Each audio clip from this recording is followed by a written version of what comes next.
a lot of familiar faces. So yes, listen, welcome back. Great start to 2023.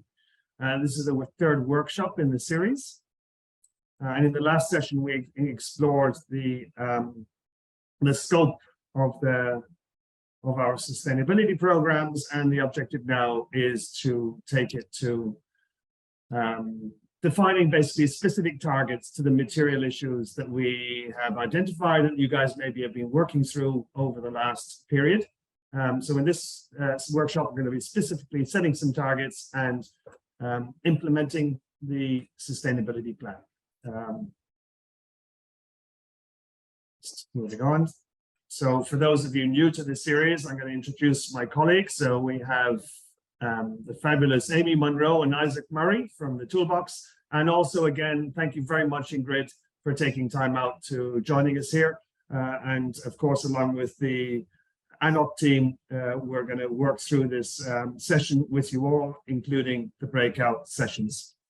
The main and the underlying objective of this whole workshop series is to understand how can we help you and the Association of National Olympic Committees and the National Olympic Committees to align with the United Nations Sports for Climate Action principles and standard.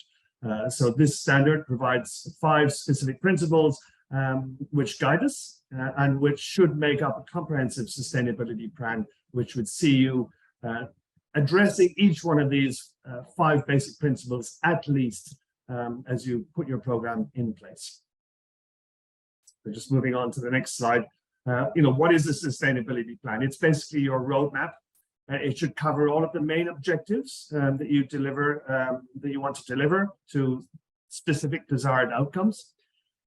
It will allocate and utilize to the very best effect the resources that you have, the people around you, and you want to get buy-in from those stakeholders and the people around you, and allocate the other types of resources that are important to deliver your program. And most importantly, a plan, whilst it sets a clear starting point, it will be adaptable and will change with new information and situations over time. So the workshop series here is about introducing the Toolbox and using this tool and this platform as a framework for how we can design and implement a sustainability plan. And to understand just a little bit more about where the Toolbox came from and why we're using this, I hand over to Amy. Hi everyone, Happy New Year. So for anyone who is new to the workshop series, a little reminder, the Toolbox can be found, and all the assets that sit within the Toolbox can be found at www.sustainabilitytoolbox.com. It was founded by 11th Hour Racing Team in 2020, not just the team, but with all of their community and network to help make sustainability more accessible for organizations of any sort of size or sector. There are a whole set of different assets. So there's guides, practical templates, case studies, to walk you through a sort of simple step-by-step process. And it's available for free on the Creative Commons platform, which is based on the ethos that when we share, everyone wins. And the real value of the Toolbox is in you guys as the community that creates it, uses it, and maintains it going forwards. It's currently available in English, French, and Spanish. And we'll be exploring some of the tools and templates today. So make sure you have registered and downloaded the full set of assets. So these are some of the documents that sit within the Toolbox. As you can see in the big orange box there, we'll be focusing on steps 5 and 6, and in particular, the goals and targets matrix and the sustainability plan template. And so the outcome of today will be that we'll have addressed the topic of setting targets and have made plans to achieve them. As we go through the session today, please feel free to drop any questions into the chat, and I will be facilitating the Q&A session at the end. And now, I'll hand over to my colleague, Isaac, the Toolbox Community Manager. Thanks a lot, Amy. And Happy New Year again to everyone. It's great to see so many of you back on these calls, and I hope you've had a restive and festive season over the past few weeks. But yeah, let's get started with our content today. So casting our mind back to before Christmas, we looked at engaging our stakeholders in tackling our impacts while looking at what the real issues were in our operations that create those impacts. So kicking off today's workshop, we're going to look at the goals and the targets that we'll make on the back of those issues. We'll be talking about how we can take aim to achieve those wider goals, which we've already established, and we will be making explicit targets to accurately hit our objectives, aligning those with principles and industry standards to inform initiatives and make sure that the benefits precisely meet our goals. So to get going, we'll take a look at our quick guide for step 5. So once you've researched the issues relevant to your organization, that's when it's time to build out your plan by setting these targets. So these tangible goals will mark success for your sustainability program and show you what that sort of success will look like.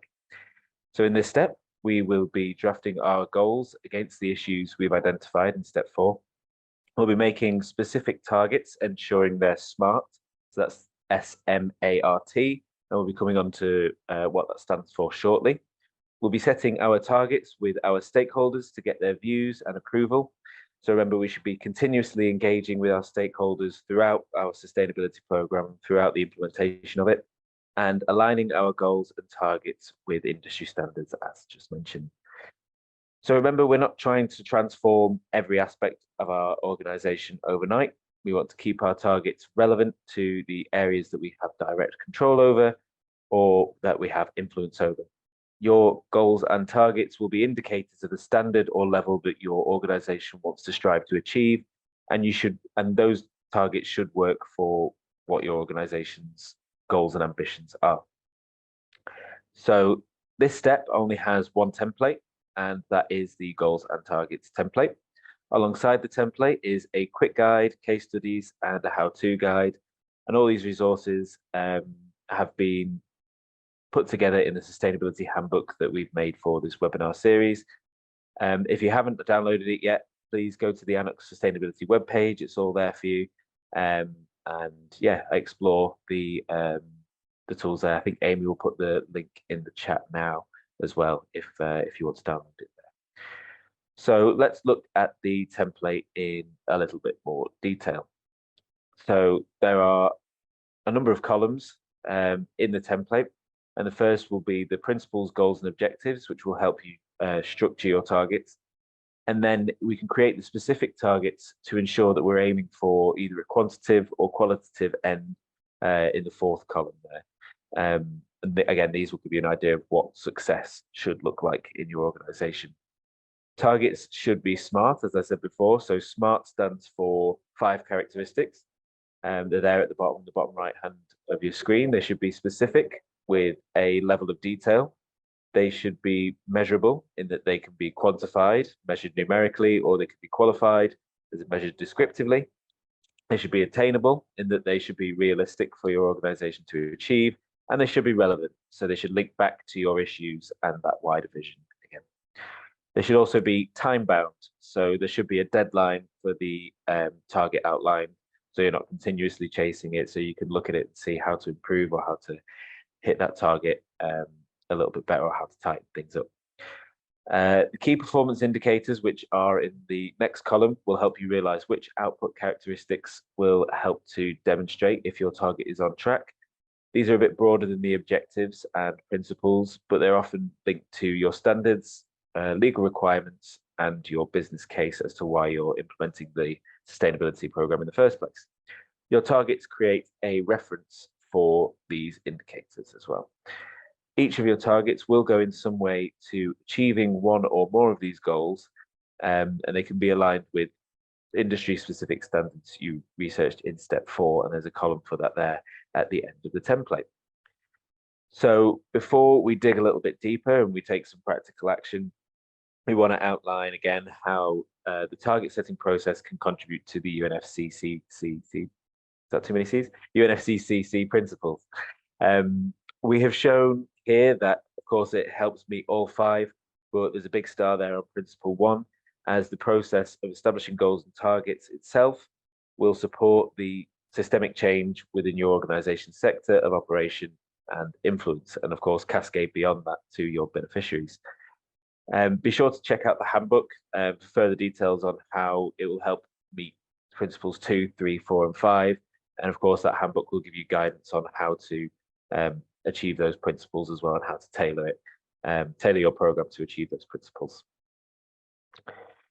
So just to round off this goals and targets section, I have a little anecdote about my friend Stella Carmanga.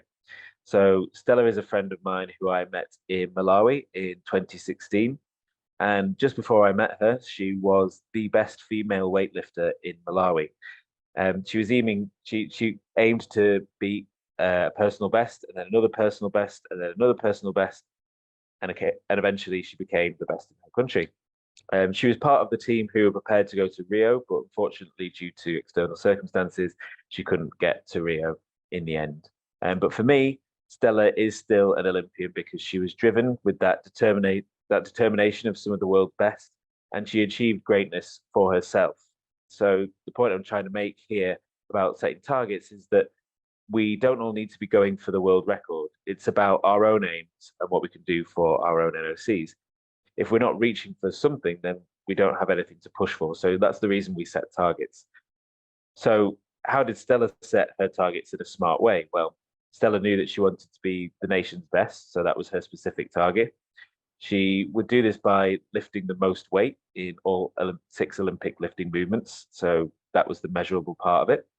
She assessed if this was possible, judging on her career and advice from her coaches, and then she knew it was an attainable target. And it was, of course, relevant to her career, and she wanted to get there before 2016, so that's the relevance and the time boundary of being the nation's best before 2016. She set those targets and she lifted and trained to be the nation's best, but again, it was for herself. So again, the point is we should all try and be like Stella and set ourselves ambitious targets that we can break and build upon for our own NOCs. So with that, it's time for the practical part of the first step. And like usual, we're going to split out into breakout rooms, and we would like you to take a look at the goals and targets template and start to create a list of targets using the questions on the right to guide you along that process. So think about the issues that your NOC looked at in step 4 and that you've been working on over the past few weeks, and use those draft targets to, and use those issues to start drafting targets within the template there. So when we come back from the breakout room, we'll start to talk about what some of those targets are and explore the objectives that you and your NOCs will have made. Remember, these exercises are for you. So if you can't make a start on the templates now, grab a pen and paper and try and use the same columns that are there, and then develop them further after this workshop, maybe using the template or other resources.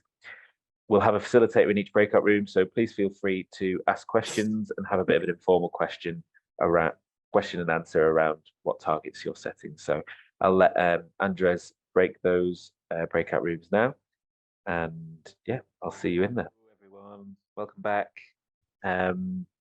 Nice to see everyone back in the main room, main space.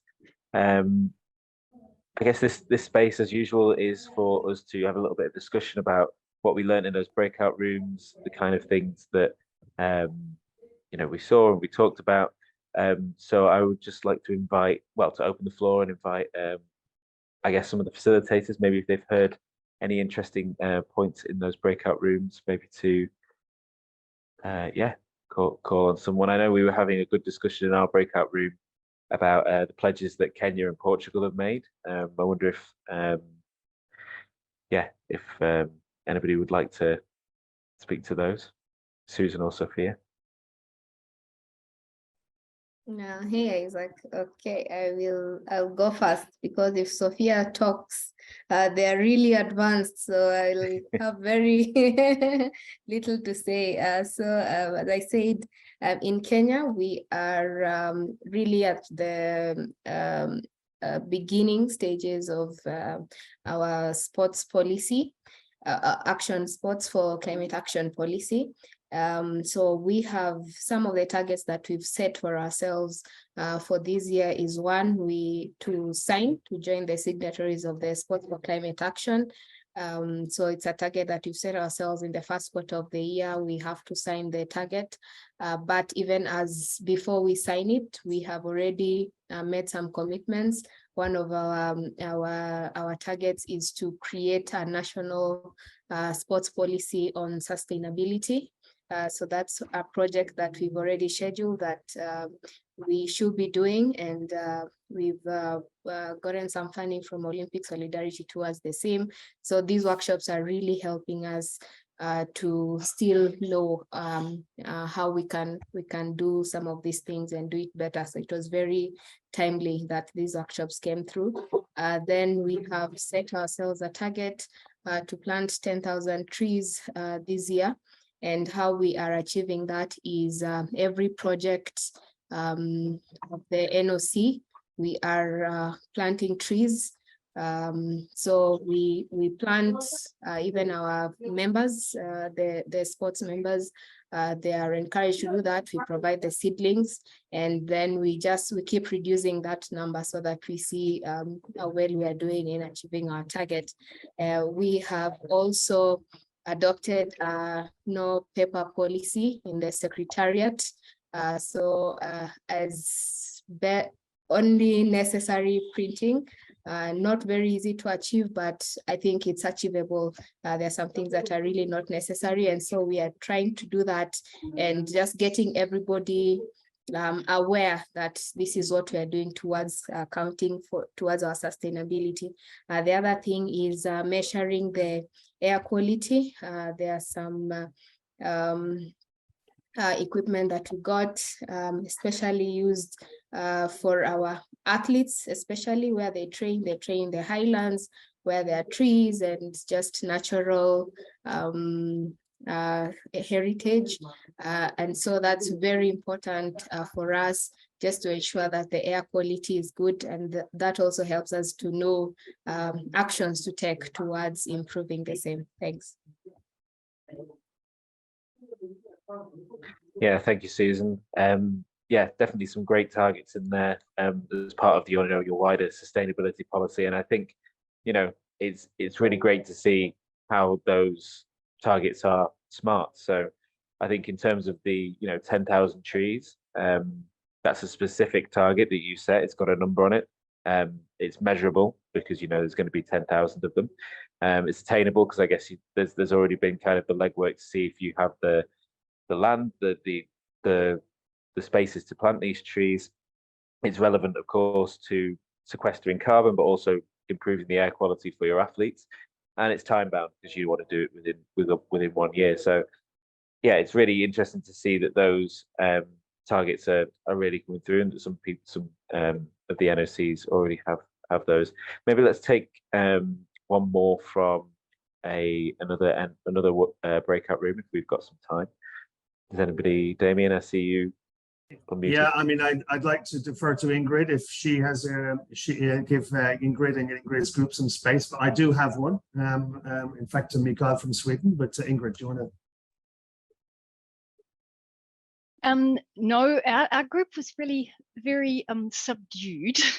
Okay. So it was more questions with regard to the completion. So taking the issues that have been defined at the earlier workshops and then really putting in place specific targets. So there was some more questions, I'd say, with regard to support around what specific targets can be put in place as opposed to good practice. So I hand over to you, Damien.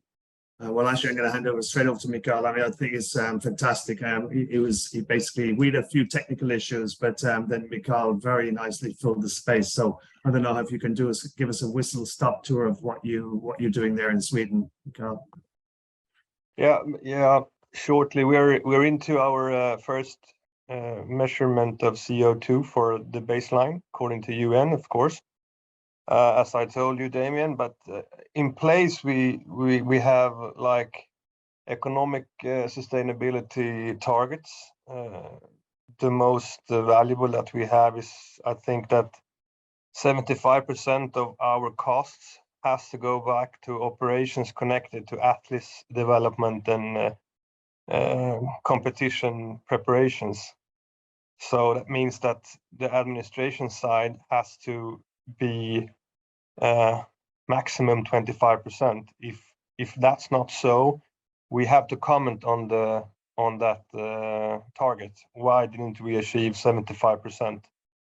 So we're a kind of a non-profit organization, so we are governed by our members, and our members are the federations, and we have to support their athletes. And as in every sport, you know that different federations have different possibilities and different administrative success as well, depending on how big sport you are in your country. So we are a support organization for that. And then as the question to Damien was a bit, how could we compare over time? We have set the target to half the emissions until 2030, but our challenges is, of course, that we have Olympics different years, and some years we don't have any competitions basically, and some years we also have the Youth Olympics, we have the Beach Games, so it will be difficult or challenging to compare year for year. But Damien had a good input. I think when you can have ton per dollar or ton per euro or per krona or whatever, you could at least compare sometimes between NOCs. And then when you find good examples, maybe you can look closer into that, or that was the discussion we had during this time. There were a couple of just on that thing. I think that's a challenge for all of us in the sporting sector.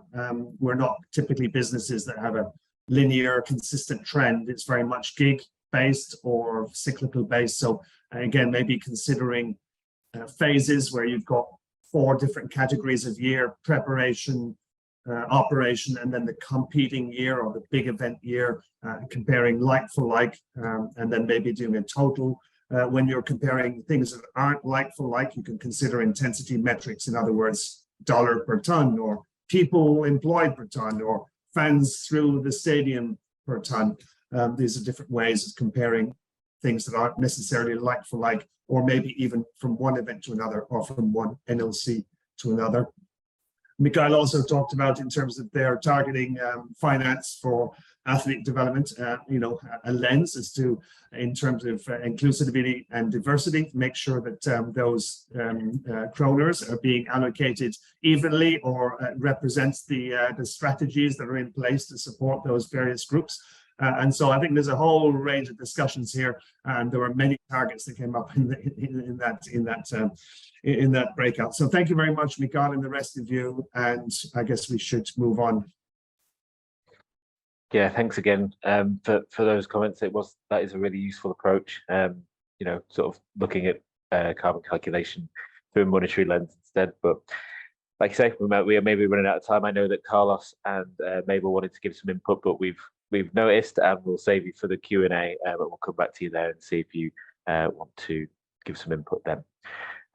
So moving on to our next step, which is step 6. This is all about planning and keeping the bigger picture in mind. That being said, it's also about knowing where you need to seize the opportunities or take decisive action. So to illustrate this, for Olympic Day in 2015, Stephen Lund from Victoria, Canada, sketched out #Olympic Day on his bicycle using a tracking app. This took him over 41 minutes, and he traveled a distance of 17.2 kilometers. To do this, Stephen needed to select his route carefully, and that's what we'll be doing with our plans in step 6, creating that bigger picture and deciding where down the road we need to take turns, change direction, and take action towards its creation. So, creating this master plan will result in a roadmap for achieving your goals, and this quick guide outlines the 3 main actions that you'll be doing in the planning step. Creating the written copy for your plan is the first step, and then you will need to allocate resources, which will include roles and responsibilities, as well as budget, tools, and gearing existing internal processes towards your sustainability plan in the second step. The third step or action as part of planning and implementing is to implement the sustainability plan. And of course, this is the moment we've all been waiting for. There's been a lot of prep, and now it's actually time to do the initiatives and implement that plan. So this is where you'll embed your framework within the organization's systems and your stakeholder relationships through initiatives that you make and new ways of working. You'll also start to frequently communicate on the progress of your sustainability plan with stakeholders, athletes, fans, and any stakeholders that are engaged.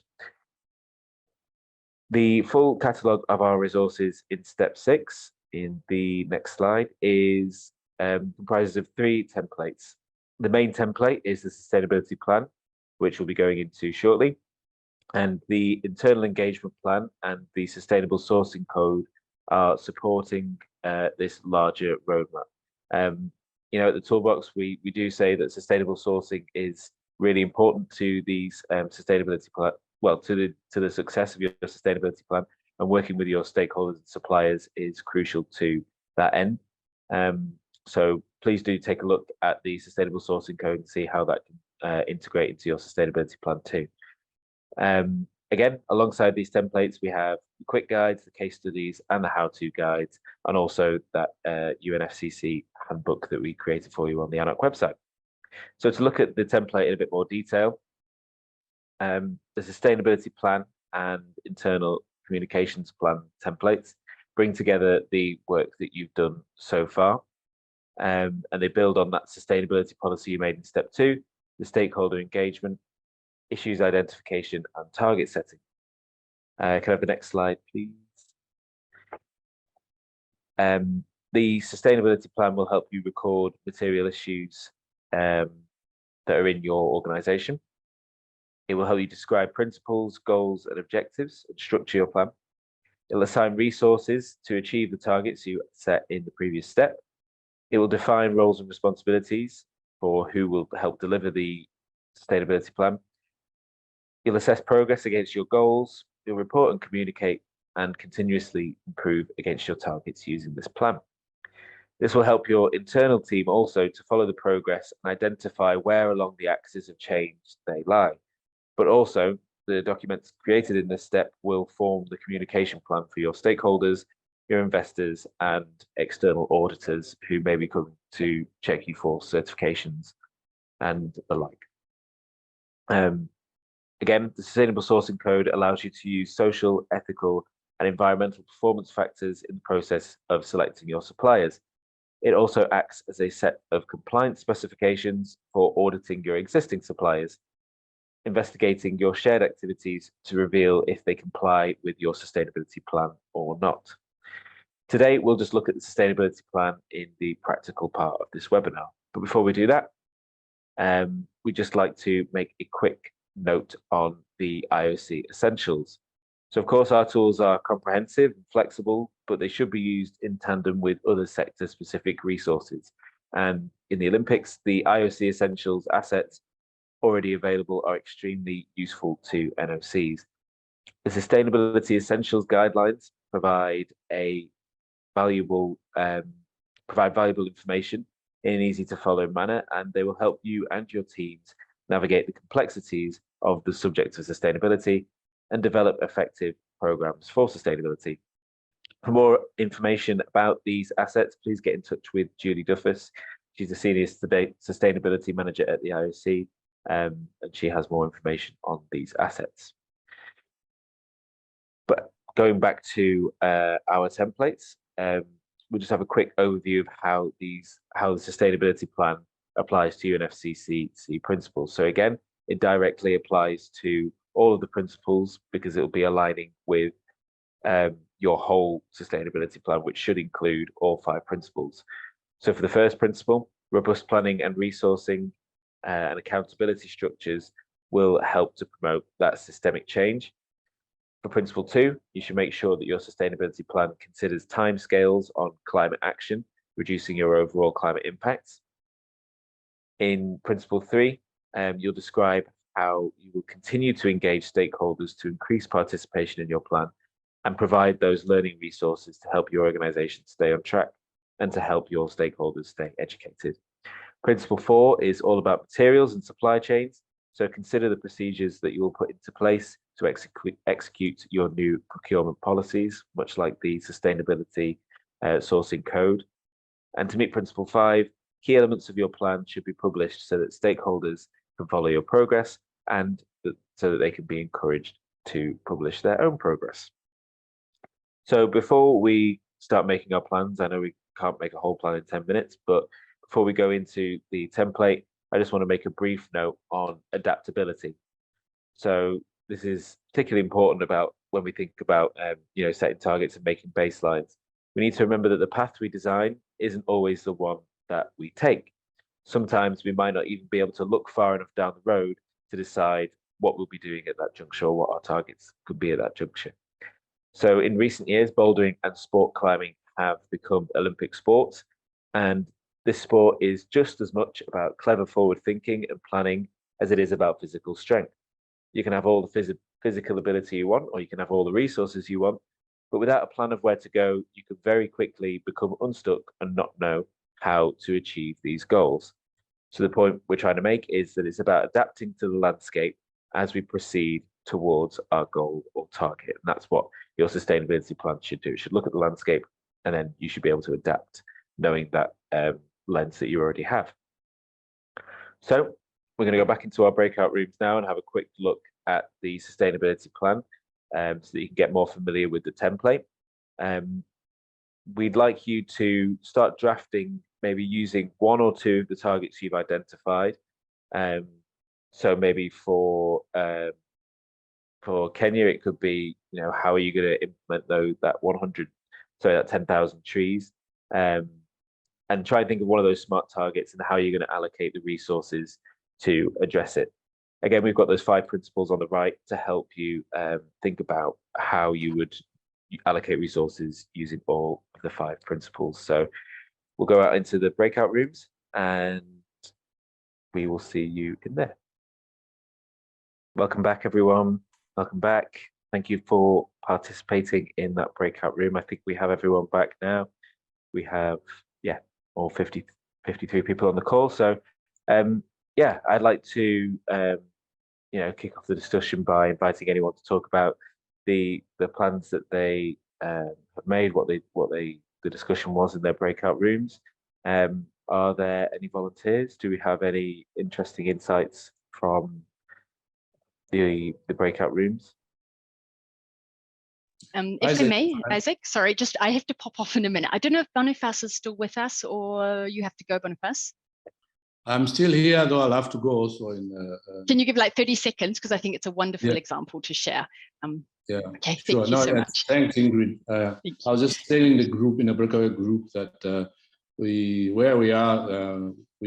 generate our electricity through hydro for most of the electricity in the country. So sometimes there are low levels of water, and so you don't get everything else. And so the electricity company sometimes creates some load shedding.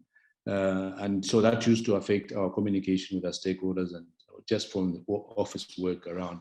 So to get around that, we decided to install a few panels, solar panels connected to batteries, solar batteries, so that when power goes off, for the amount of hours it does goes off, the work does not suffer, and staff are able to continue communicating with the various stakeholders and so on. And I think, and having signed off with the process that we're going with the climate change action, is that we would like to explore that more on a more mass opportunities for all the offices, not only at NOC offices, but perhaps with some of our affiliates as well, so we can support that.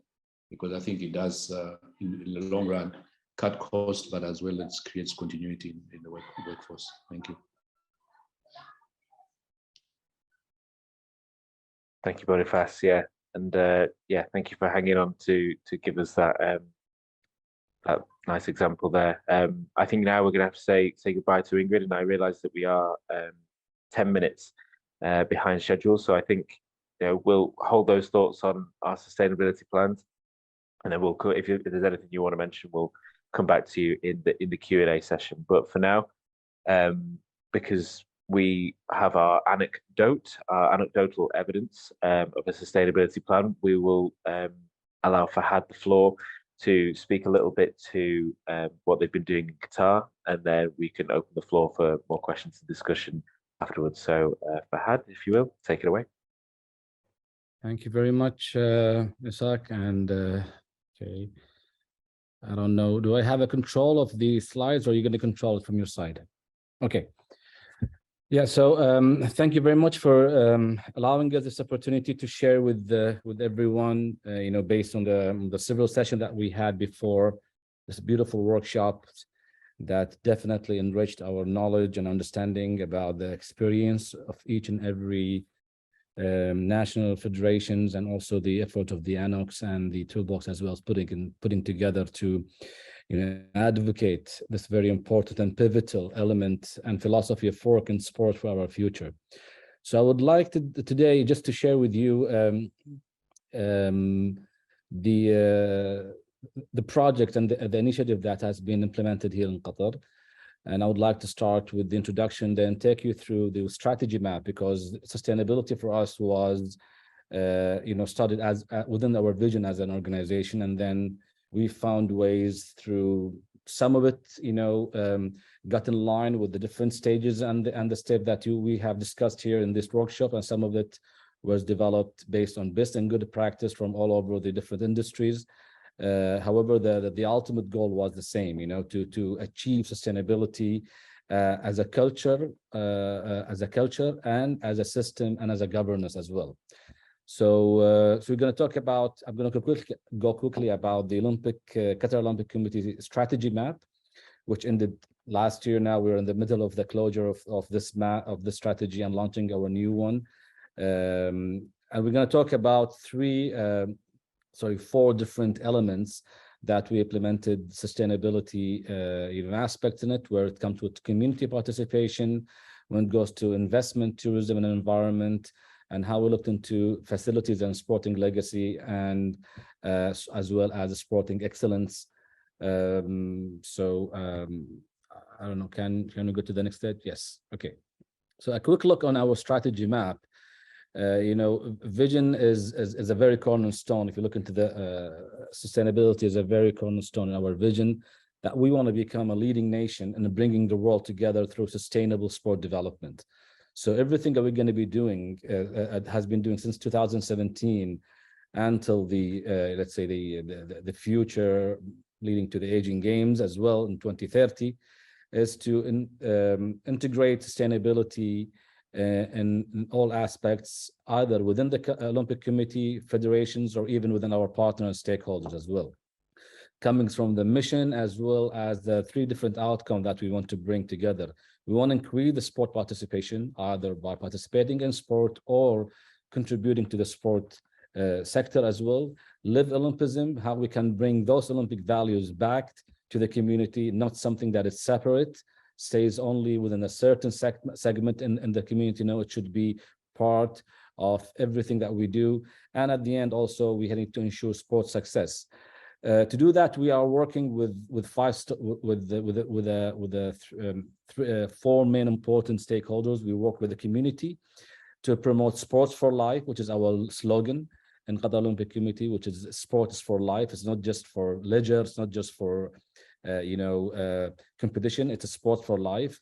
How we can position Qatar as a sports hub, and how we can partner with international institutions like the IOC, like the ANOC, and different international local organizations where we can propagate sport together.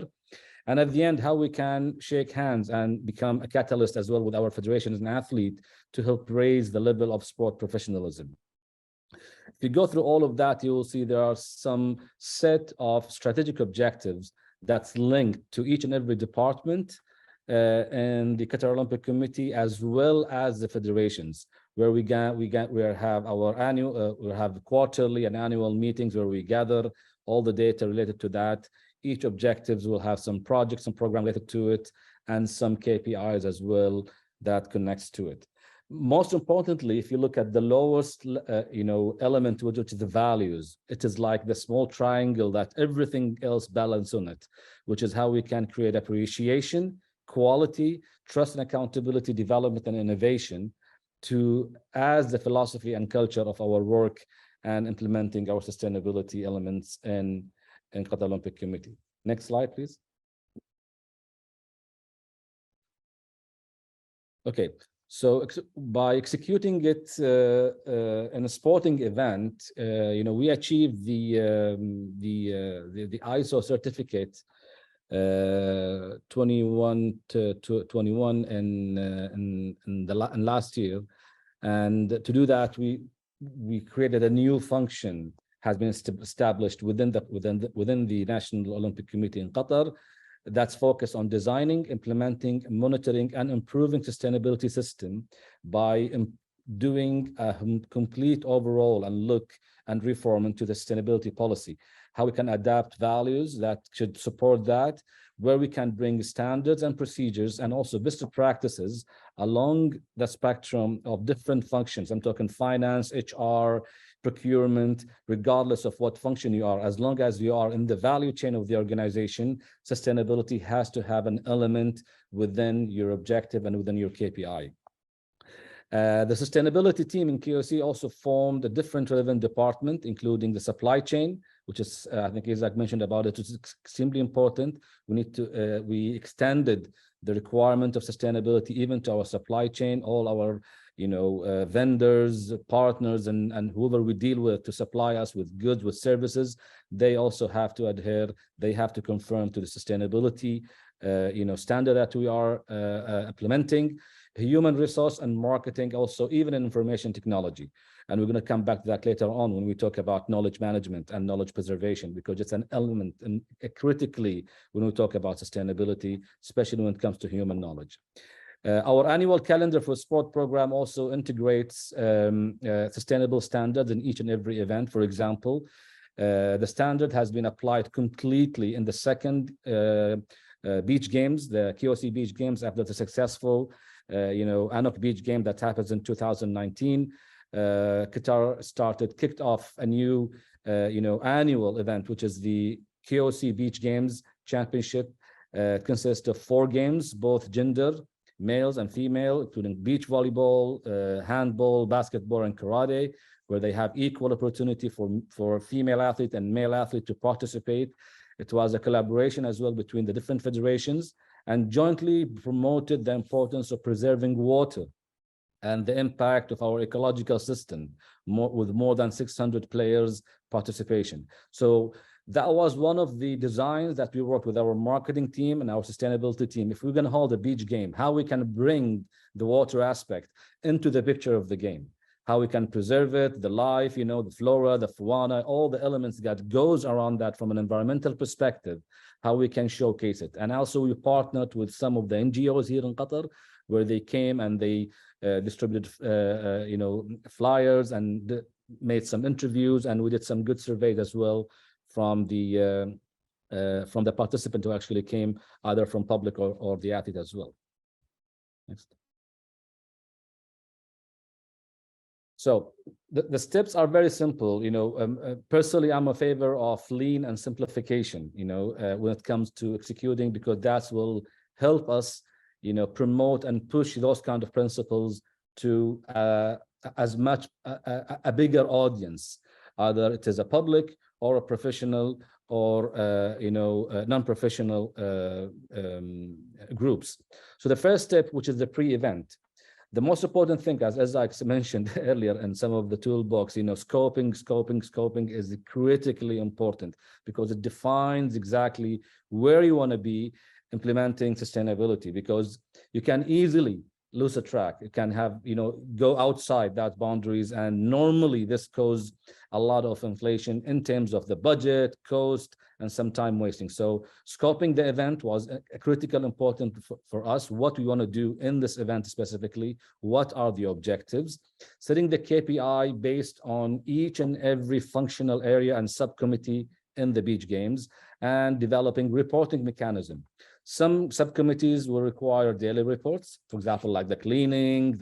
Some subcommittees will require reports maybe every 4 or 5 days. So we tried to design some very lean and agile system of reporting that collectively at the end and during the event, we are able to collect the data so that we can analyze and measure our, our effort and our contribution in this event. Second one is HSE inspection. This was a very, very important, especially it was an open area in the beach. So also that was integrated.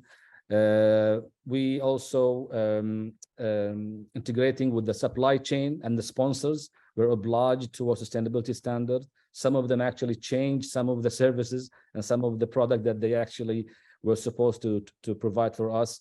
We used some of the recycled material from previous events to use them as flags, as some of the merchandising that need to be handed over to the spectators.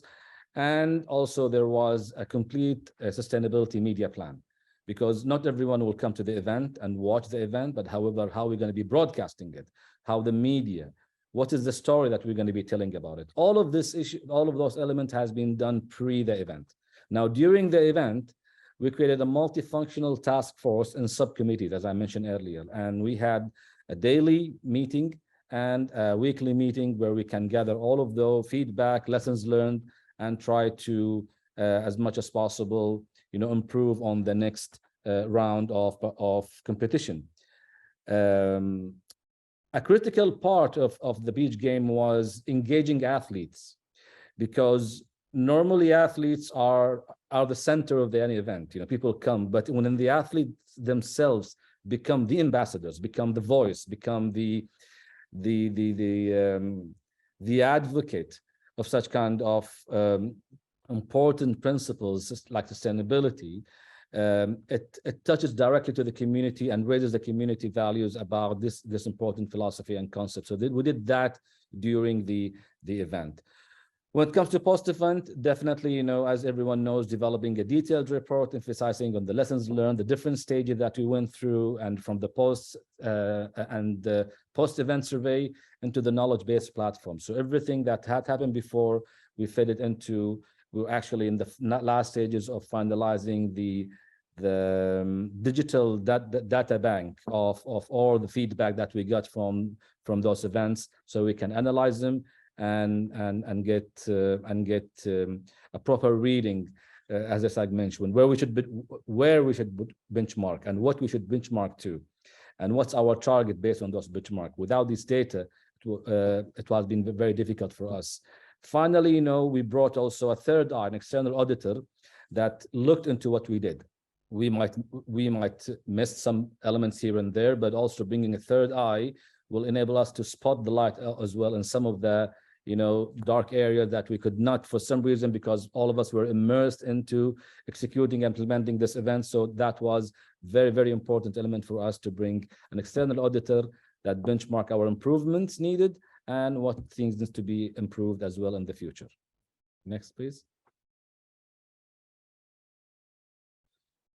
I'm going to go quickly here about when we come to the community participation. So the two objectives that we have is to create attractive and continuous community sports event and activity, and how we can spread sports culture and healthy lifestyle. So that's on the longer term now.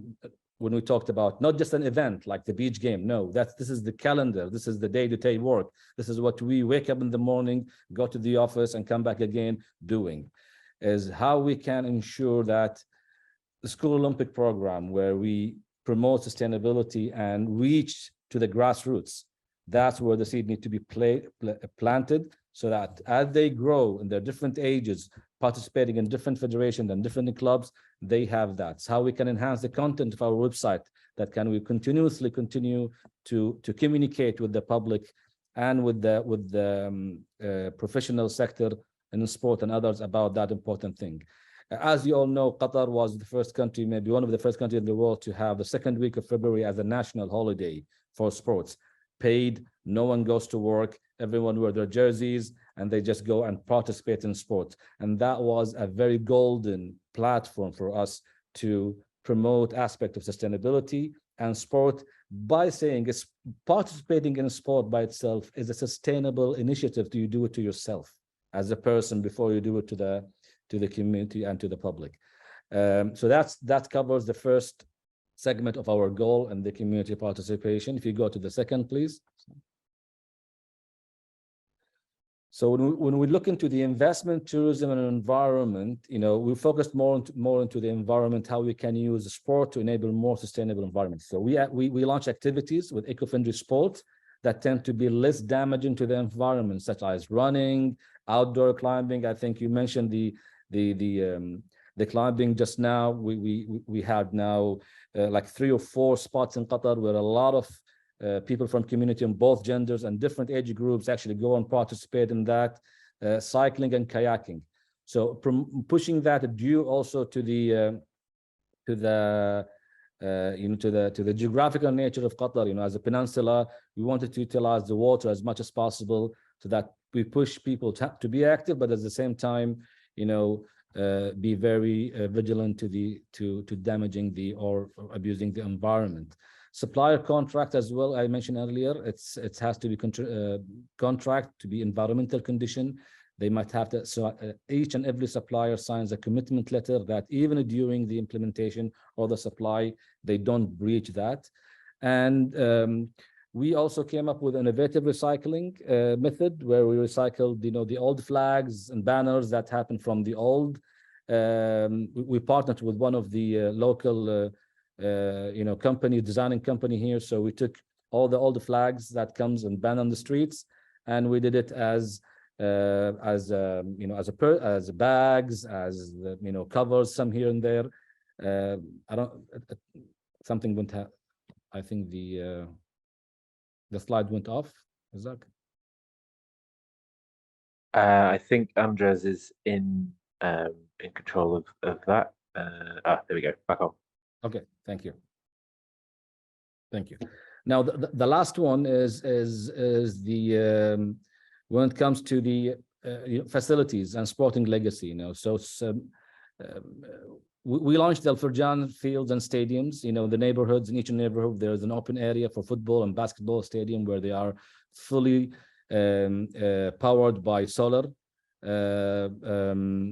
power and with full recycling spots that people can, by themselves when they go, they can recycle, so that we reach even to the community where they see these things within their own cluster, as well as building the knowledge and knowledge base. As you saw, all of you actually watched the World Cup that concluded last year. A lot of those practices as well came as well from this master plan that we're working in, and we're going to be continuing doing that in the coming mega events, be it the judo, being the swimming championship, leading to the Asian Games in 2030 as well. I think there are a couple of 2 slides more, I think. Yeah, the last one for me, this is the closest one to me, because this is the program that creates sustainable development of athletes. We understand that athletes and everything we talked about sport, athletes are at the center of it. So if there is no sustainability approach or vision toward the athletes, it's not going to be complete. The circle will not be complete. So we have a program that have 5 different. If you go back to if you go to the next one, that will explain it much better.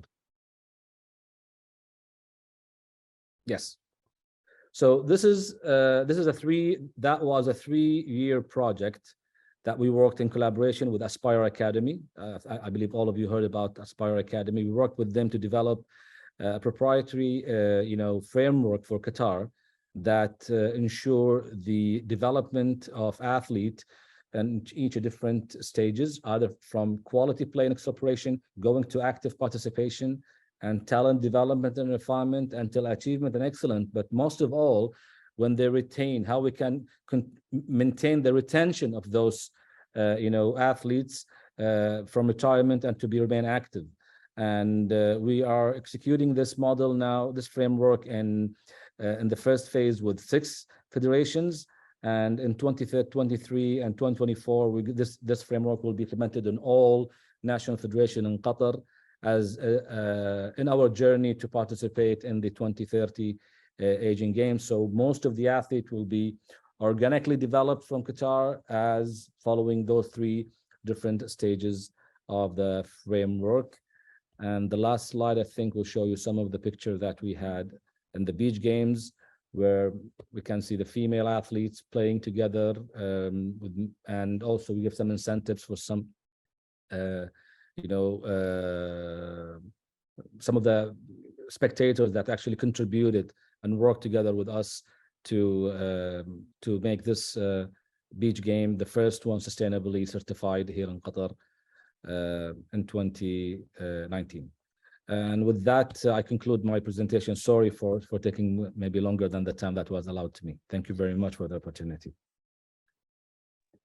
No worries, Fahad. It was great to hear that wonderfully holistic approach to, sustainable operations and, your NOC's events and management of sustainability. So yeah, thanks a lot for that.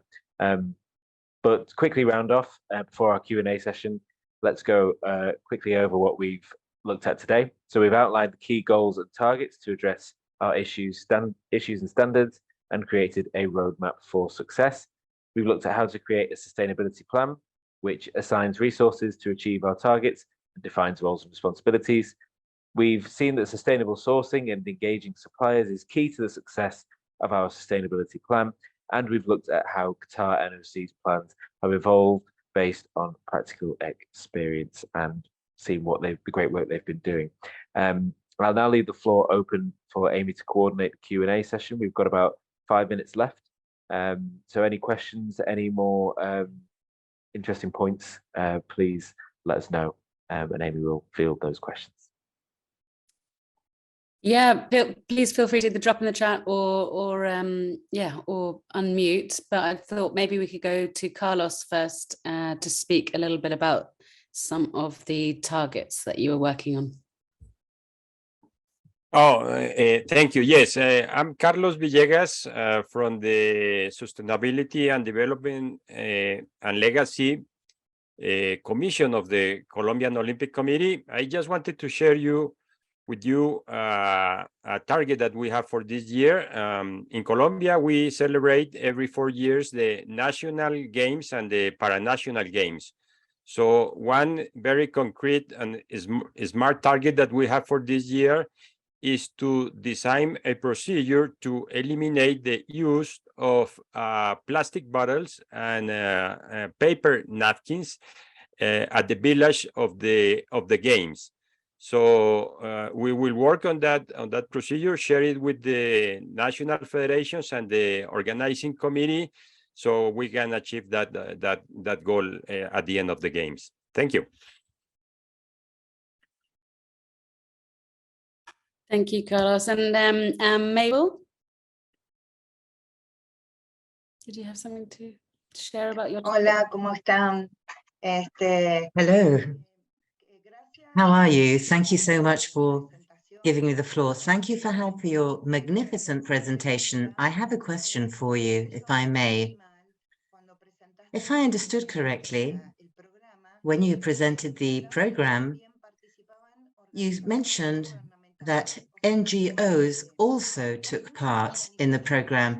My question is, how many NGOs have accompanied you in this program or will be signing up to the program shortly? How many?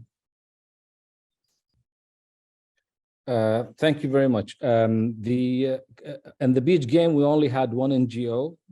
We only had one NGO in the beach game.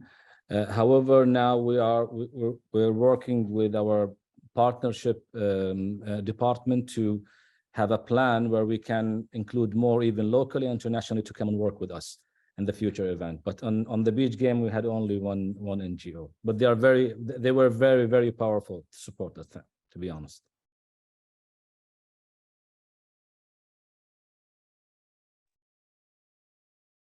I think that's a great question. Do you mind if I jump in, Amy?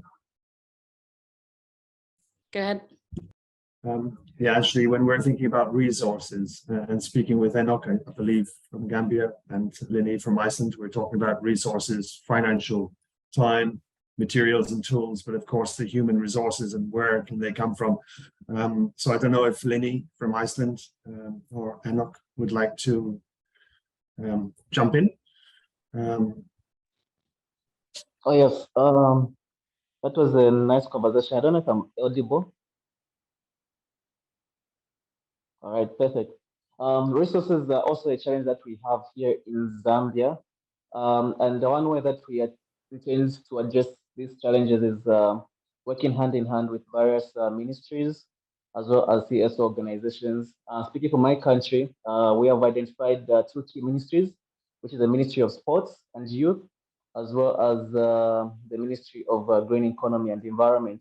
So whenever we have initiatives that are surrounding sustainability, we usually jump on board and see how best we can complement their efforts, because usually they have the money, they have the funding that is needed for us to actually carry out the certain tasks.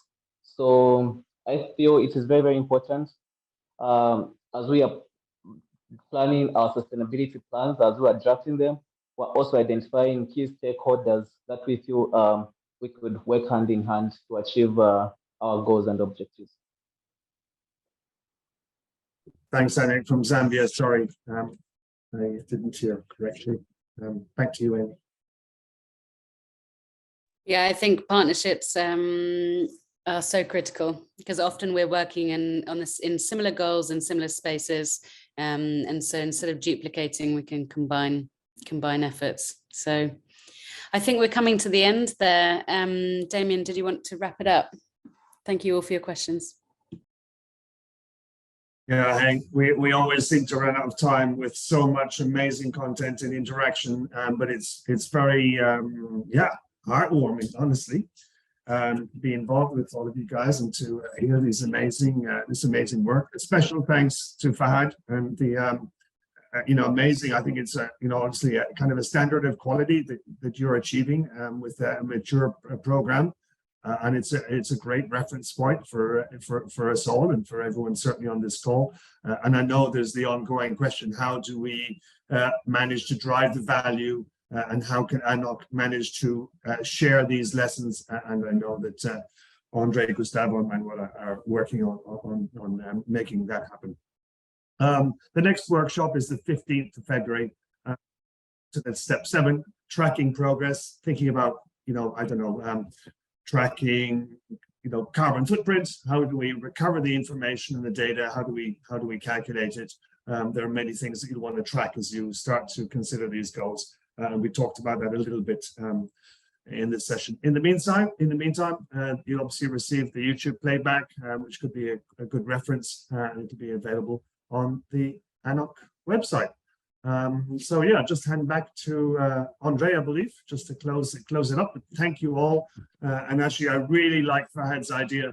I'm going to take it to my boss. We want to pay Day to just play sports and get off the computer. So I wish you all a good walk or run around the beach or whatever you're going to do this afternoon. I'm definitely getting back out.